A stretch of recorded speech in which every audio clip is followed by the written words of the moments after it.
Mont Ventoux est souvent désigné comme la montagne des paradoxes. Culminant à 1900 mètres, ce mont isolé que l'on aperçoit depuis la vallée du Rhône, des Alpes et de la Camargue, présente deux versants que tout oppose. Une face nord alpine, abrupte et continentale, et à l'opposé, une face méridionale, baignée par le soleil provençal. La chasse sur cette montagne est omniprésente, traditionnelle et particulièrement variée. Nous allons vous la faire découvrir, ainsi que sa riche faune sauvage. Ouais, c'est pas vrai, ouais. On aurait pu tirer.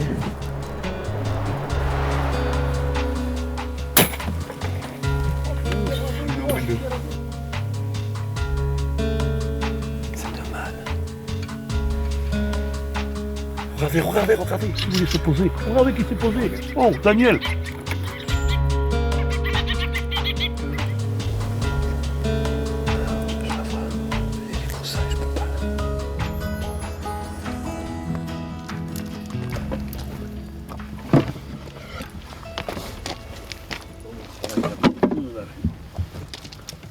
Qu'est-ce que vous faites là? Voilà, on met les baguettes pour attraper les oiseaux. Là, il y en a environ 80. Et sur toute l'installation, ce matin, là, on va en utiliser combien? 2. Ils vont se poser dessus parce qu'ils dépassent le naturel. Ils dépassent de 80 cm au moins. D'accord. Donc il faut que ça ressemble à un arbre avec plein de branches. Voilà. Et généralement, elle se pose toujours sur les mêmes verguettes ou... Non.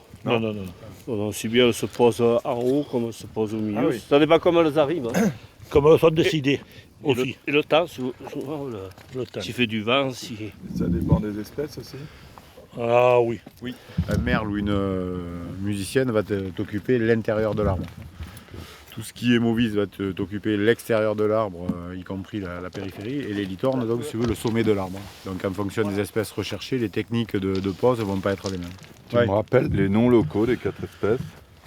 Donc en commençant par la plus petite, donc la mauvaise c'est la quina. Après tu as la musicienne, donc le tourdre, la litorne, donc le kiakia ou chacha, selon. Et après les draines qui sont elles pas recherchées pour la glu, si tu veux, qui sont relativement peu utilisées. Donc c'est la serre ou serre grise. Les griffes qu'on va attraper là, si tu veux, vont servir d'appelant par la suite pour chasser, quoi. Le sambé, il est derrière.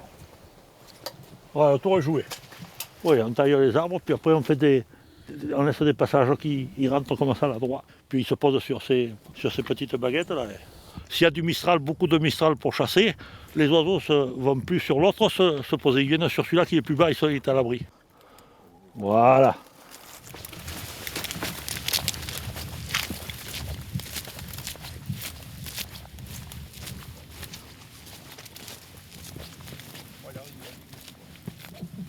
On va s'arrêter là.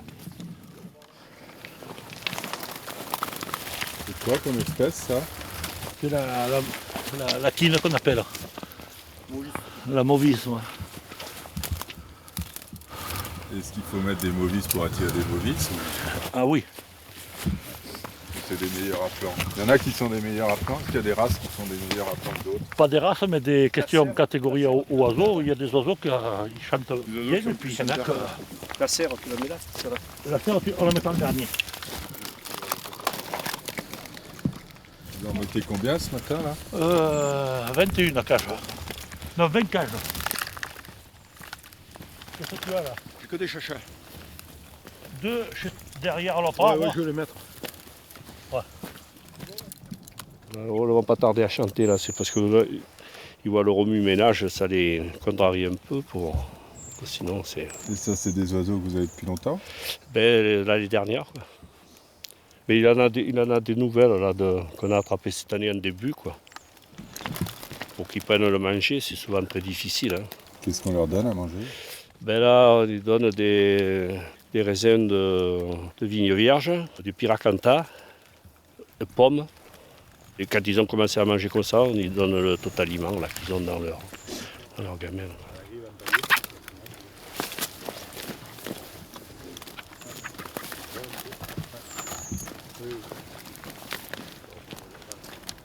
Là, vous voyez la montagne qui est couverte là-bas, c'est le Mont Ventoux. On est à quoi? Vol d'oiseau, 45 km. Vol d'oiseau, quoi. Et vous, ça fait longtemps que vous venez ici? Ça doit faire à cet endroit au moins 15 ans. C'est un bon poste. Oui, il est bon. Oui, il est bon. On chasse environ 3 jours par semaine. Et en 3 jours, pour prendre 7, 8 oiseaux, 10. Même 10, on n'y arrive pas, c'est pas possible. Parce que question météo et tout. Alors aujourd'hui, mettons, il y a des oiseaux. Si demain, il y a un changement de temps, demain, il n'y a plus d'oiseaux. Il faut attendre que ça revienne. Et ça, c'est en fonction du temps. Mais alors, cette année, question pluie, on est servi. Après, on est servi par le Mistral. Et après un jour de marin ou deux, stop. Avec le marin, on ne peut pas chasser. Avec le Mistral, on ne peut pas chasser. Et avec la pluie, on ne peut pas chasser. Bon, là, question vent, il fait 20-30 km/h. S'il y a des oiseaux, c'est idéal. S'il y a des oiseaux, hein, voilà, ça. Le meilleur, c'est ça. C'est la tombée du vent. Attendez, il n'est pas collé. Il y aura les pattes quand même qui. Oui, c'est quand il ouvre la porte, Voilà, c'est parti. C'est parti, tu peux y aller. Ouais. C'est le meilleur moment de la saison alors. Ça dépend des espèces parce que ce qu'on appelle le tourdre et le merle, c'est début octobre. Et ce qu'on chasse aujourd'hui, c'est à partir de novembre, vous voyez. Chaque espèce a un peu son mois. On m'a dit qu'il y avait des horaires réglementaires pour chasser. À 11h, il faut que les cimaux, ce qu'on a mis là, ils soient sur le reposoir. Il faut qu'ils soient levés. On tombe à 11h au moins 5, 11h au moins le quart, ça dépend. S'il n'y a pas d'oiseaux, autant à 10h, on s'en va. Hein. Ça en fonction des oiseaux. Hein.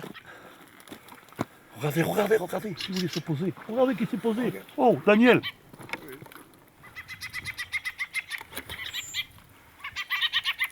Quand je vous ai dit, même dehors.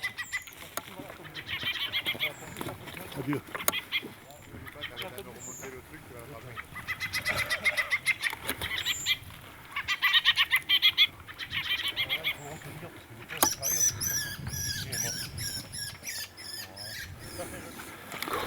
Tu veux protéger les yeux.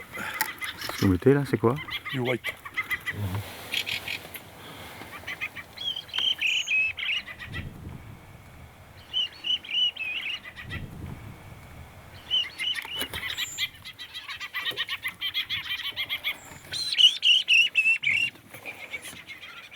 Voilà. Bon, on va décoller alors. Ouais.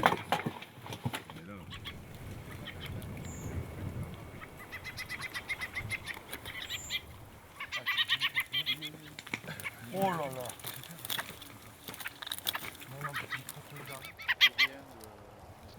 C'est quoi alors? C'est une quine. On va la décoller vite parce qu'il y a une façon de la prendre pour ne pas les abîmer. On refait les plumes de lait. Avec quoi là? Avec du cendre de bois tamisé le plus fin possible.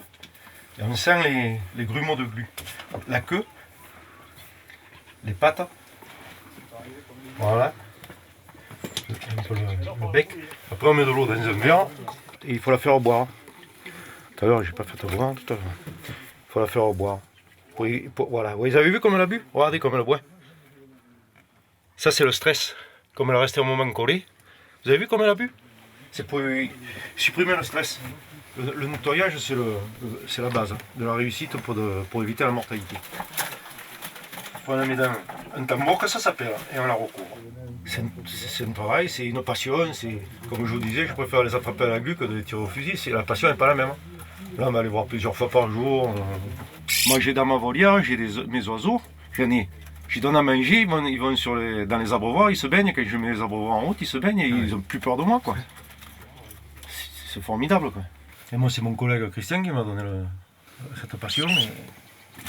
Il faut avoir du respect pour les oiseaux. Si celui-là qui en attrape, qui après il s'en fout, il va les voir, il va les donner à manger 1 fois par semaine, n'importe. C'est pas tous les jours j'y change l'eau, c'est pas qu'ils sont nettoyés, même en cage. C'est une passion.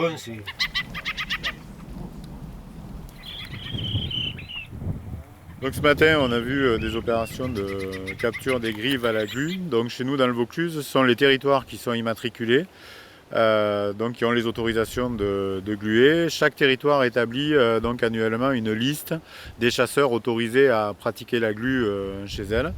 Cette liste est approuvée par le préfet de Vaucluse. Et donc on a comme ça un certain nombre d'installations. Quand je parle d'installation, donc c'est à la fois le poste d'observation, donc ce qu'on va appeler ici la cabane, et un environnement aménagé, donc des arbres taillés destinés donc à poser les fameux gluaux. Chaque chasseur est au demeurant donc bénéficiaire d'une autorisation de gluer, autorisation donc individuelle. Et donc sur ce carnet de prélèvement, on va trouver ici le relevé journalier donc des captures avec donc les différentes espèces de grives autorisées à la capture, donc grive musicienne, grive mauvis, grive litorne et grive draine, avec ici donc reporté les jours de chasse et donc les captures en face. On voit par exemple que pour ce carnet-là, les captures sont journalièrement, on va dire relativement réduites, puisque ça tourne beaucoup à 2 à 4 oiseaux par jour et donc par installation. Donc voilà une méthode de capture, on va dire au demeurant sélective et en petite quantité. Non, non, on s'amuse pas. Allez hop. Voilà le chacha. Alors en PACA, donc il y a 5 départements autorisés à capturer des grives à la glu, donc par dérogation donc, ministérielle. Est-ce que c'est une activité en plein essor? On va dire oui et non. Alors je vais dire oui parce que le nombre d'autorisations de glu n'a pas diminué depuis le départ. C'est en gros en 20 ans on a à peu près 3000 à 3500 autorisations de glu délivrées et même avec une légère augmentation sur ces dernières années, ce qui tendrait à prouver que de jeunes glueurs donc arrivent là aussi à cette pratique. Voilà la draine qui arrive. La première reprise de la matinée. C'est la première. Ouais, c'est la première heure de ce matin. Voilà.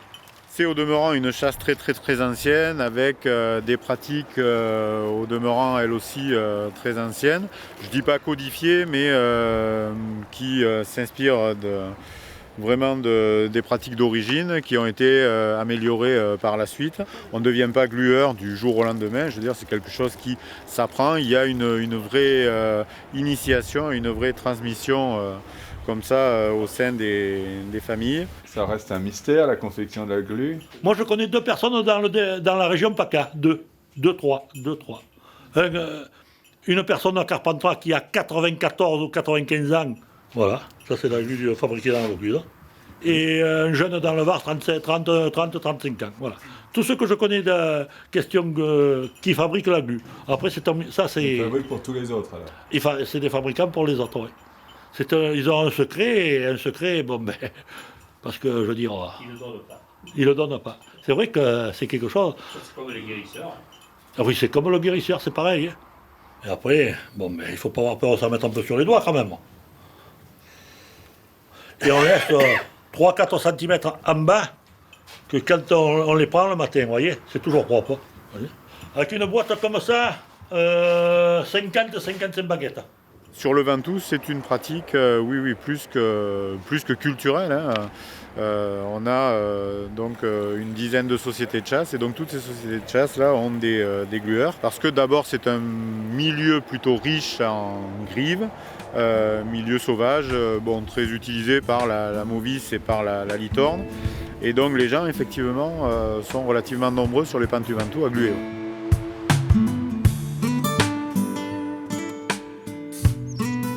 Le mont Ventoux, que l'on appelle également géant du Vaucluse, se situe dans la partie est du département de Vaucluse, à environ 70 km d'Avignon. Il est également en bordure de la Drôme et culmine à 1900 mètres. Le mont Ventoux est orienté est-ouest. Il présente donc la particularité d'avoir 2 versants, l'un nord, l'un sud évidemment, qui sont très contrastés. Sur le versant sud, une végétation basée sur le chêne pubescent, le pin à crochet, la hêtraie, tous ces milieux sont présents. Alors que le versant nord, qui est beaucoup plus escarpé, beaucoup plus sujet à des températures froides, est constitué davantage de résineux, comme le sapin, soit le pin à crochet, le pin sylvestre, du cèdre également. Ces différentes essences résineuses sont mieux adaptées au climat, d'une part, mais aussi à l'altitude et à l'exposition. Au milieu du 19e siècle, on pouvait observer une différence très importante entre le versant nord et le versant sud. Sur le versant sud, entre 550 et 1650 mètres environ, il n'y avait rien du tout, aucune végétation, et seul le hêtre commençait à apparaître au-dessus de cette altitude. Et on arrivait enfin à la partie sommitale, qui était complètement dénudée, avec un air que je qualifierais de lunaire. Le versant nord, en revanche, était constitué de sapinières, peu importantes, mélangées à du hêtre, mais qui gardaient quand même la particularité d'exister. Donc aux environs des années 1860, on commence à prendre conscience de ce manque de végétation sur le Mont Ventoux, entre autres, mais dans toutes les zones montagneuses en général. Et effectivement, il apparaît que l'absence de végétation entraîne de la torrentialité et toute l'eau qui s'écoule du Ventoux part vers la Durance. Et en 1856, je crois, ont lieu des inondations catastrophiques dans la vallée du Rhône, des inondations mortelles. Et c'est à partir de ce moment-là que vraiment on prend conscience du manque de végétation sur le Mont Ventoux et on prend la décision de reconstituer les peuplements qui n'existent plus. Qui n'existent plus, pourquoi ? Parce que l'homme préfère l'agriculture, bien sûr, préfère élever des animaux, préfère faire de la vigne, et tout cela au détriment des peuplements forestiers. Ces repeuplements ont bien évidemment été confiés à l'administration forestière. L'État et les communes vont donc se partager les tâches, le premier s'engageant à restaurer les montagnes, l'objectif étant de limiter les risques de torrents, et les secondes, donc les communes, s'engageant à reboiser tous les terrains dénudés pour éviter les risques de ruissellement. C'est la commune de Bedouin qui commence les premiers travaux de reboisement en 1861 sur les pentes sud du Mont Ventoux. Et c'est ainsi qu'ils associent chêne pubescent, donc essence locale, avec du cèdre de l'Atlas et d'autres essences exotiques dont la croissance est rapide. Les communes du versant nord s'inspirent des travaux effectués sur la commune de Bedouin et à leur tour entament le reboisement du versant nord. C'est ainsi qu'aujourd'hui, on peut remarquer que l'ensemble, ou la presque totalité du Mont Ventoux est constituée de forêts qui retiennent l'eau, évitent les phénomènes de torrents et limitent les inondations, les risques d'inondation. Aujourd'hui, la forêt est gérée par l'ONF, qui assure toutes les coupes d'amélioration, les coupes de régénération, l'objectif étant de maintenir tous les peuplements forestiers sur le Mont Ventoux. À l'ONF, nous gérons également les populations animales, la chasse et les chasseurs. Et la particularité du Mont Ventoux est d'accueillir un grand nombre d'espèces animales chassables, le cerf, le chevreuil, le chamois, le mouflon, le sanglier.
Techniquement, on peut les tirer, mais comme on a un bracelet de femelle, on tire la femelle, on cherche la femelle. Donc là, ce n'était que des mâles. Pour l'instant, on n'avait que des mâles. Mais par rapport au tir, oui, c'était possible. Là, on est à 1006. Là, maintenant, la neige qui tombe, elle va rester. C'est pour ça que le sentier, là, on est dans les derniers jours où on peut accéder, parce qu'après, il y a trop de gel et de verglas et c'est trop dangereux. Les chamois, on les trouve surtout au nord ? Non, puisque la population est en train d'exploser, donc ils sont en train de coloniser un peu tout le massif. Le plan de chasse augmente tous les ans. Tous les ans, oui. Tous les ans. Pour l'instant, oui. Cette année, on a eu quelques bracelets en plus, Oui. entre femelles femelle, mâle et puis jeune de l'année. Voilà. C'est pas une population introduite, C'est une population qui est arrivée naturellement. mais qui est chassée depuis. Qui est chassée maintenant, je pense, si mes souvenirs sont bons, autour d'une quinzaine d'années. Vous connaissez bien l'endroit. Un petit peu, Combien d'années que vous êtes agent? 31 ans. Ouais. Les chasses sous licence, dirigées ou guidées ont commencé quand ici? 1980. Ouais, et au départ, on n'avait que le cerf. Et après, donc, on a eu le chamois et puis le mouflon. Le chevreuil. Et le chevreuil aussi. Le Ouais. sanglier chassé Le sanglier, il a été chassé depuis tout le temps, quoi. toujours, en battu. En battu. Nous, il y a quelques tirs à l'approche, mais c'est très rare. C'est très rare.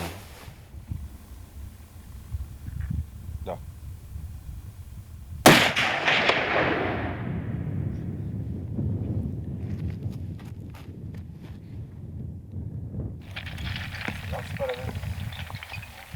C'est pas la même. En tout cas, celui-là, il n'y a rien. C'est pas dessiné, c'est la même. Sûr?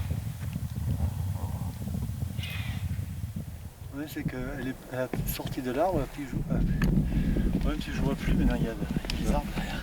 Le tir était assez loin, je dirais minimum 200 mètres. Donc c'est sûr, l'animal n'est pas blessé puisque on a trouvé l'endroit où il a été tiré dans la neige, donc il n'y a pas de trace de sang, il n'y a aucun indice. Donc apparemment la balle a dû taper entre les jambes ou un petit peu devant, ce qui nous a fait penser à sa réaction de fuite qu'il avait été touché. Voilà, c'est dommage, mais enfin, c'était quand même un tir assez difficile, assez loin, quoi. Et c'est vrai qu'aujourd'hui, c'était des conditions assez difficiles par rapport au brouillard. Ah oui, oui. Il y a des animaux ici, on a fait des jolies approches, mais on recherchait une femelle. Donc, comme on a vu beaucoup de mâles qu'on aurait pu tirer, qu'on a approché, puisque le plus proche, on aurait pu le tirer à 35 mètres. Donc, mais c'était des femelles qu'on recherchait, donc c'était la femelle qui était rare aujourd'hui. Bon, Mais c'est la chasse.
On est dans le côté sud du Mont Ventoux, donc sur la commune de Bédoin, et dans la Cédrée, qui est la plus grande cédrée d'Europe. On est sur un espace communal ici? Communale, de 6000 hectares, avec une cédrée de 800 hectares. C'est un sous-étage de buis, un petit peu de chêne vert, chêne blanc.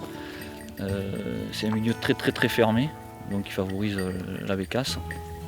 La chasse est très difficile parce qu'on fait énormément de bruit, parce que le milieu est très fermé. Donc on fait énormément de bruit, la bécasse a tendance à piéter énormément. Donc devant le chien, et c'est pas évident de la faire voler dans des bonnes conditions, quoi. Le plus c'est novembre, mi-novembre, à partir du 15 novembre jusqu'à fin février, quoi, au 20 février. Après on a une remontée qui se fait à fin février, entre le 1er février et le 20 février, quoi. Beaucoup de gens qui chassent la bécasse au Mont Ventoux? Pas énormément, non. Non, quelques bécassiers, quoi. On est sur la commune, on doit être une dizaine de bécassiers à peu près.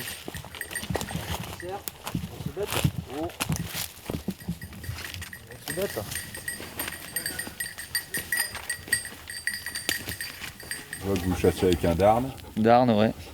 Calibre 20.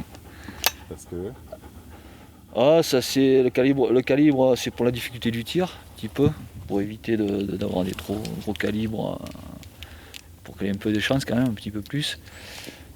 Et surtout c'est un fusil qui est adapté en fait, qui a un canon de 56 rayé à droite pour tirer dans des tirs courts. Parce qu'on a des tirs qui se situent entre 8 et 15 mètres maximum. Donc voilà. On chasse à l'heure actuelle dans la cédrée à 800 mètres. Ouais, c'est une influence sur la chasse. C'est-à-dire qu'en début de saison, tant que les premières gelées ne sont pas là, on les a à 1500 mètres dans la forêt de hêtre. Et quand ça commence à geler, elle commence à descendre. Entre 700 et 800 mètres. Et plus tard dans la saison, quand on a des coups de neige ou des coups de grand froid, on les chasse dans les chênes verts et chênes blancs, beaucoup plus bas. Donc qui part à 400 mètres. 300-400 mètres.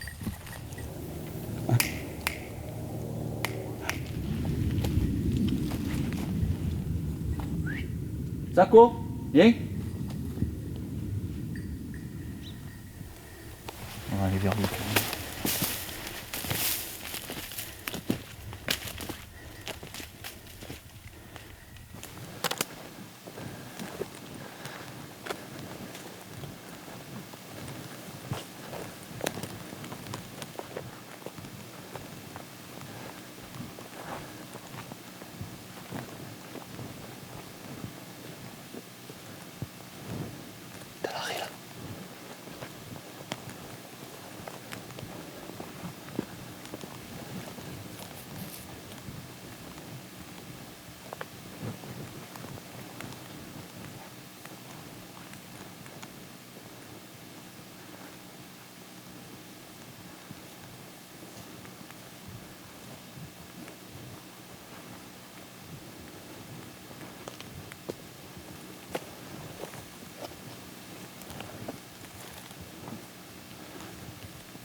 D'accord, là, doucement, doucement, là.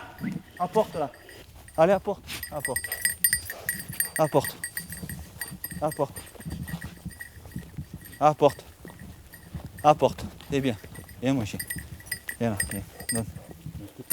Chut. Apporte. Viens. Tu donnes? Tu donnes? Doucement. Tu peux pas me donner? Allez. Monte. Monte. Allez. Et puis, pose. Pose. Pose. Voilà. Et puis. Ah, il a fait un bel arrêt. Oui, c'est pour ça que je claque des doigts, tu vois, il répond pas. Donc quand il répond pas, en général, c'est qu'il est à l'arrêt, quoi. C'est bien, mon gros, c'est bien. Bon, Titou, ça s'est bien passé alors? Très très bien. Le chien a bien arrêté, donc nous avons conclu par une bécasse, qui est probablement une adulte, vu le peu d'usure des rémiges et les couvertures, les traces blanches sur les couvertures qui sont amoindries par rapport à une jeune qui serait beaucoup plus large. Parle-nous un peu de ton chien alors. Ah, ça c'est Zako, donc un chien qui commence à vieillir parce que c'est un chien qui a 10 ans. 10 ans d'expérience dans le Ventoux, à la bécasse uniquement, spécialisé dans la bécasse. Il ne fait que ça. Il ne sait faire plus que ça, quoi. Ses qualités alors? Ses qualités, ben, c'est un chien qui a un arrêt très très ferme, et a une prudence devant les bécasses qui est très très très très prudent. Très prudent. Ce qui permet d'avoir des adultes au tableau de chasse en fin de saison.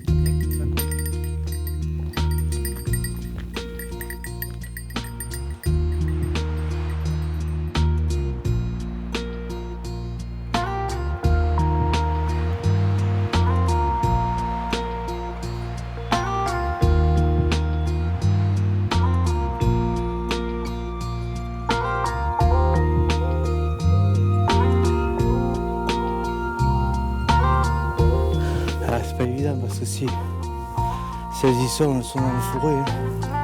Dans le clair, c'est dur de les voir. Mais bon, on va monter.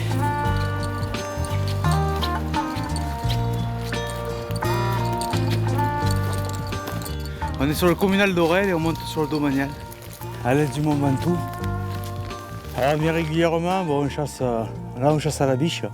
Et après, on vient des fois à la bécasse aussi. Donc bon, on a la chance d'avoir ce territoire pour nous, des endroits tranquilles et sauvages du Mont Ventoux. Il fait un peu frais, mais ça va, le vent est assez calme. Je pense qu'on devrait avoir du gibier. Et l'autre jour, on a levé les mouflons, il y en avait une quinzaine là. Ils ont remonté dans le clair, tu vois. Et il y avait 2 biches avec. Donc par contre là, c'est trop fourré, on ne peut pas tirer. Donc on va essayer de remonter. Trouver un coin plus dégagé. Hein. Ah, là on a de la biche, il y a des mouflons. On a énormément de mouflons dans ces coins. Il y a du chevreuil. Il y a du sanglier aussi, on peut y tomber dessus. Mais bon, c'est vrai que principalement c'est mouflons biches.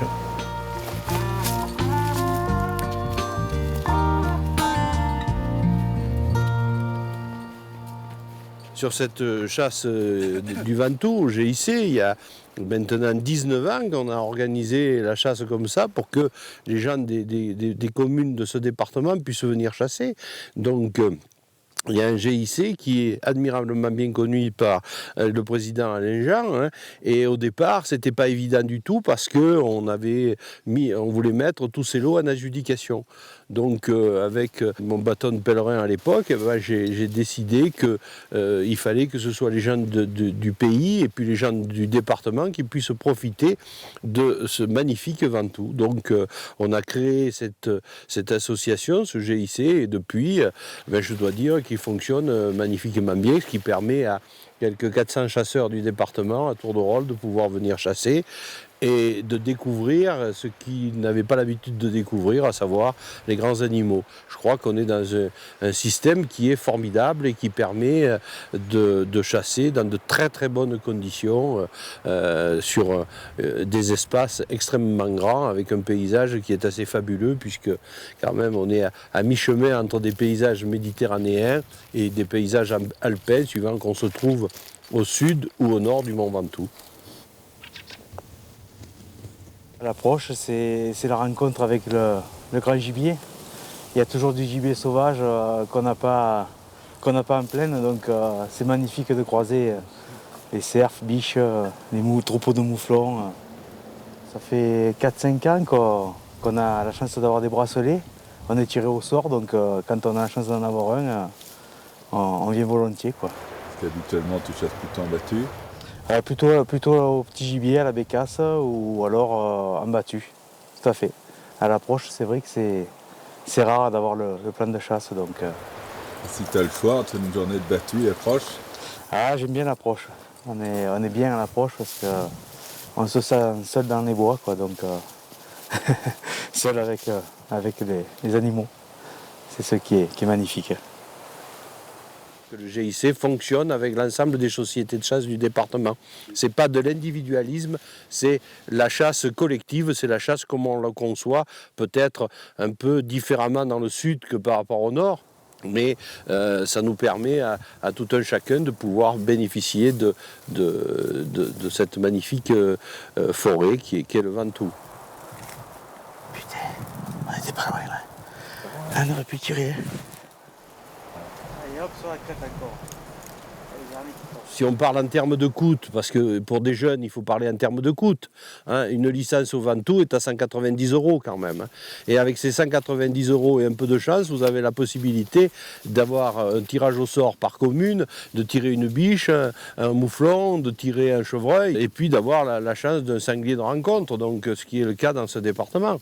Donc ça permet quand même d'être très ouvert et à des jeunes, quand aujourd'hui j'entends dire qu'on n'a pas de territoire, je peux dire que le département de Vaucluse est un département ouvert et pour 190 € un jeune peut venir chasser. Voilà. Et quelle chasse, hein. Nous ne sommes pas entre des maisons, nous ne sommes pas dans une chasse périurbaine, nous sommes dans une vraie chasse de montagne et quelle montagne en plus, hein, puisqu'on se situe en moyenne autour de 1000 mètres quand même. La chasse principale des forêts domaniales se situe entre 800 et 1200. Donc c'est assez extraordinaire.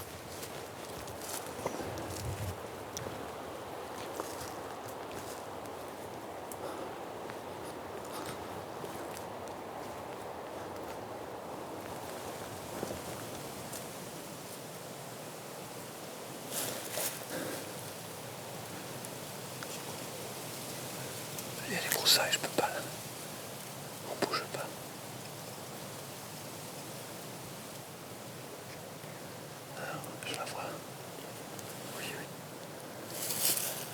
Attention, on fait pas de bruit.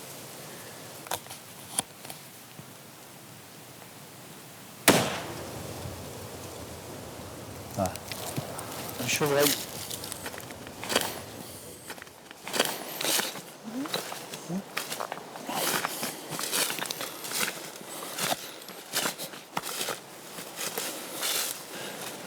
Voilà.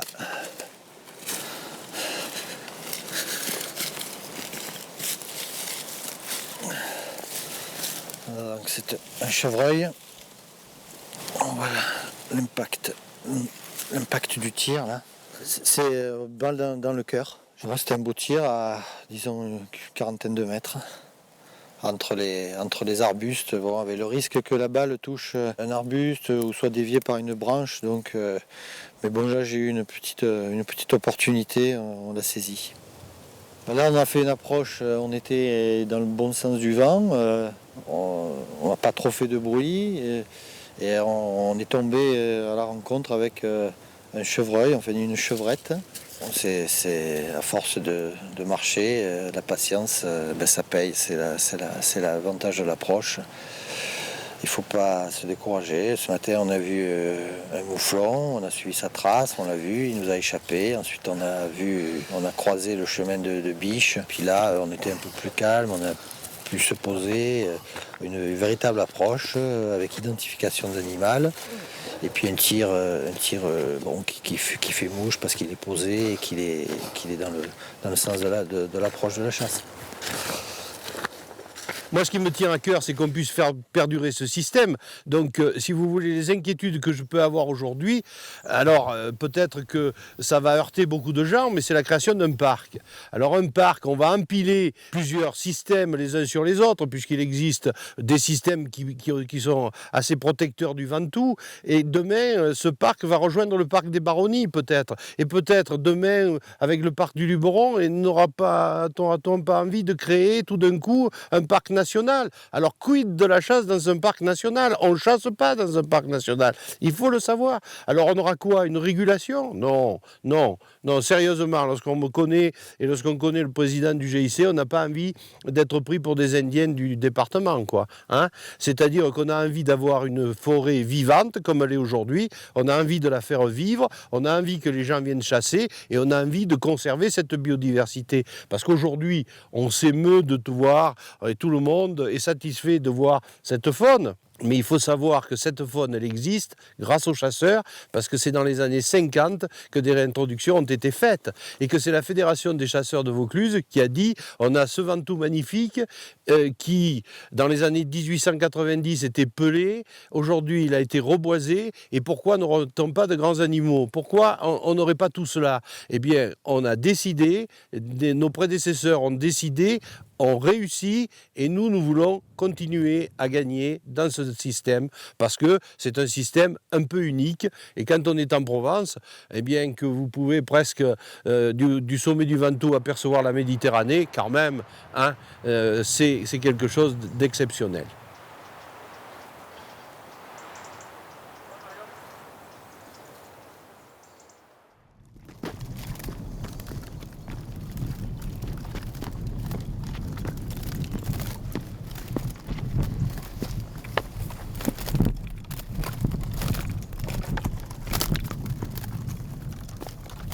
Voilà. Alors Christian, aujourd'hui on va sortir le fusil. En principe, oui. Après, c'est quelques jours de mauvais temps, là. Bon, aujourd'hui, le temps quand même de hier, du Mistral, avec le gros froid, aujourd'hui, on passe au marin. Je ne sais pas, point d'interrogation. Ouais, pour aujourd'hui, c'est pas le temps idéal.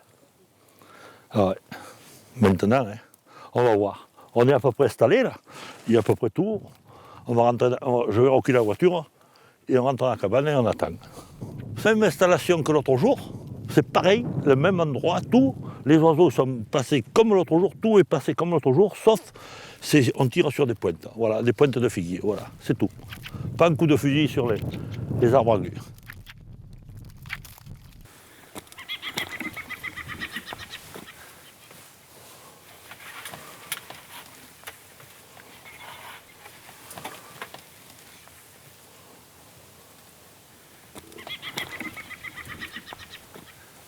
L'arbre de droite. Bravo. Allez.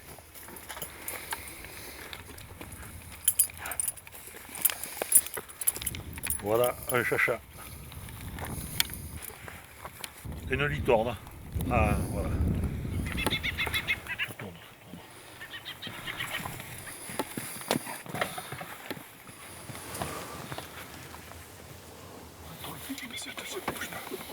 Sur l'arbre de... Sur l'arbre de gauche, à gauche. Voilà, sur l'arbre de gauche. Ouais. Celui-là, il a tombé. Je crois qu'il en a vu. Tiens. Il y a. Voilà. Alors. Un chacha, encore une licorne. Ah, on va voir si on voit le second. Un petit pas. Donne. Pose. Ah.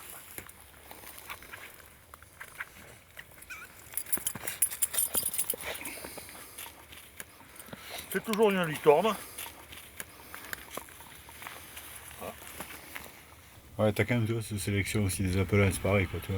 Il faut voir. T'as les bons, t'as les moyens, t'as les très très bons. Quoi. De très bons, j'ai eu qu'un oiseau dans ma vie. Une serre, un oiseau comme ça, à 30 secondes avant, elle faisait un vacarme du diable et je savais qu'il arrivait des oiseaux. Une dans ma vie, c'est tout. Les autres, ils sont bons, mais un bon, ça se trouve pas tous les jours. Une fois de temps en temps. C'est réellement, depuis que je chasse, une fois. Et je l'ai gardé 3 ans. 3 ans. Là, ça doit... Il y a du monde. Hein. Il doit y avoir du monde quelque part, mais je ne vois pas où.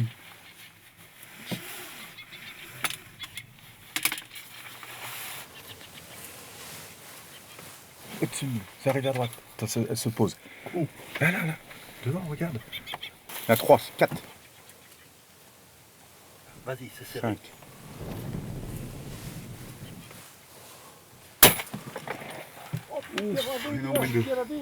Eh bien écoute, Oui, non mais c'est bien. Tu crois au Père Noël? Oh con, ça arrive sévère. Hein. Ouf. Il y en avait 10 au moins. Tu peux recharger. Il y en a au moins 2 au tapis. Viens ici, là. Allez. Va là-bas. Ah, assis. Allez, donne. Oh, copine. Voilà, un chacha. Et une licorne.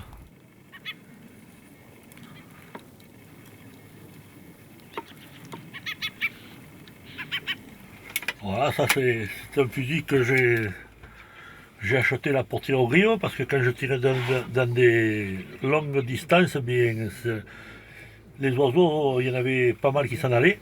Et j'ai acheté ça, c'est un 91 de canon. Et avec ça, on peut voyager. Est-ce qu'on les tire à quelle distance Les grives à 45-50 pas avec des cartouches normales, hein, je parle pas de 50 grammes, de 30 grammes. Il n'y a pas photo, hein. Et là, vous utilisez du plomb de combien? Du 7,5. Oui, 7,5 là. 7,5, 8, ça dépend. Voilà. Et 36 grammes. Et c'est mieux qu'un superposé traditionnel. Ah, avec ça, je me régale. Là-bas. Ah, je crois qu'elle y est. Oui, elle est je carreau. crois qu'elle y est. Elle est carreau de chez carreau. Regarde les plumes. Carreau de chez carreau.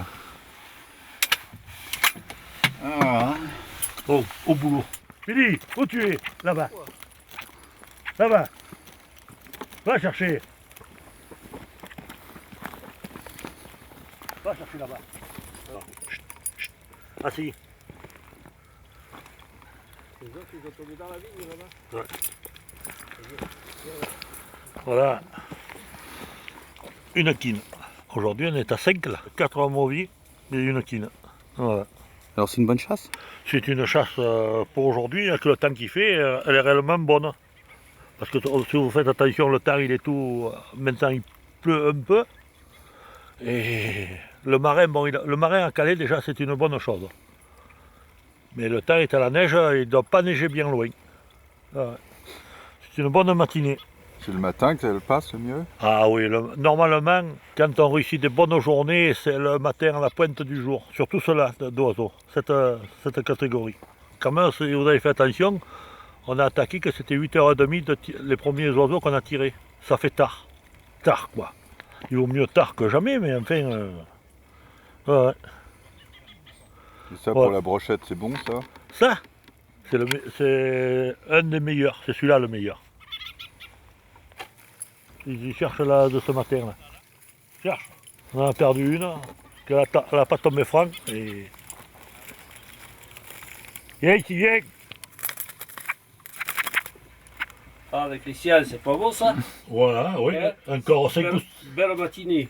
Oui, belle matinée. 5 ou 6 matinées comme ça, pour Noël on a. Pour Noël on a notre brochette. 5-6 matinées comme aujourd'hui quoi. Ah oui. 5-6. Il en faut quand même 3 par personne, minimum. Ah, 3. 3.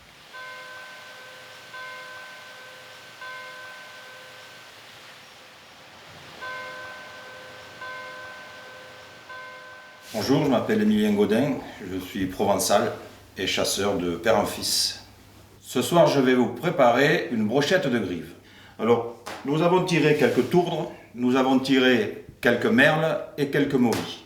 Mais le 3/4 des oiseaux, ce sont des tourdres. Les grives, nous les bardons avec des platines de lard et non pas des bardes de lard. La platine de lard est salée, alors que la barde est un peu trop épaisse. La broche. Gros atout de la broche, c'est que vous avez ici une broche à grive avec 2 pics. L'avantage des 2 pics, c'est que vous allez piquer 2 fois la grive. Donc pendant la cuisson, elle ne tournera pas sur elle-même et elle ne pourra pas tomber également. Et lorsque vous allez poser la pique sur votre broche, toujours mettre le ventre à l'extérieur, puisque sur le dos, il n'y a pas grand-chose à cuire. Vous avez vu la première, on va faire la seconde. Ok. Voilà, comme ceci. Pas besoin de l'attacher. Avec les 2 pics, le lard tient tout seul. Toujours le ventre à l'extérieur, comme vous pouvez voir. Voilà. On évite de trop les coller, de façon que la chaleur puisse passer entre les oiseaux. L'accompagnement, il est très simple, hein. Rien à voir avec le poêlon. Une salade, généralement, salade frisée, salade chicorée, de la mâche, que des bonnes choses. Salade à l'ail. Alors salade à l'ail, vous savez, c'est pas compliqué. Une gousse d'ail, on va l'éplucher comme ceci. Voyez, si vous avez un petit rouleau à la maison, c'est très très bien. Et l'ail, ne le pressez jamais avec un presse-purée, ne le pressez pas, ne le coupez pas en morceaux, ça sert à rien. Il vous faut une fourchette, comme celle-ci. On se met dans une assiette et vous allez faire comme ça. Et là, votre ail va être parfait. Et l'accompagnement le sera également. Là, vous allez manger une salade à l'ail, je vous promets. Notre broche, lorsqu'elle sera installée sur le tourne-broche, dessous, nous allons y positionner un plat en inox. Moi, il est en inox, mais ce n'est pas une obligation. Et sur ce plat, nous avons coupé des gros pains, un petit carré comme ça. Un carré comme ça, ça va avec 2 grives. Dans ma famille, on ne vide pas les grives, mais il y a très peu de gens qui vident une grive. C'est pas, ça va, vous allez voir, l'intérieur de la grive va venir salir les tranches et ça prend un goût formidable. Bon, mais maintenant nous allons mettre notre brochette à cuire. Alors le feu, ce sont des souches de vigne. Pour moi, c'est le meilleur. Une petite broche, alors vous voyez, c'est type ancien, mais moi je l'ai fait électrique. Donc je garde l'esthétique de l'ancien, mais la broche, elle, est moderne. Alors on va mettre nos tranches dessous. La cuisson, je pense qu'il va nous falloir 1h30 bon poids. Mais moi, ça me rappelle mon grand-père devant la cheminée. J'étais gamin, j'étais dans le fauteuil, et puis lui, il était là, il regardait ses grives comme je les regarde aujourd'hui. C'est magnifique, c'est la tradition. Dans toutes les campagnes, dans toutes les fermes, ça s'est toujours fait. Alors, à la fin de la cuisson, je vous ferai voir. Ici, vous avez ce que nous appelons en Provence un capucin. Voyez-vous, c'est un cône que j'ai fait à l'atelier, qui est en train de chauffer. Et puis le cône, nous y mettrons également un morceau de lard. Au contact de la chaleur, le lard va s'enflammer et on va finir la cuisson avec des gouttes de lard enflammées. Vous allez voir, c'est magnifique et c'est super bon.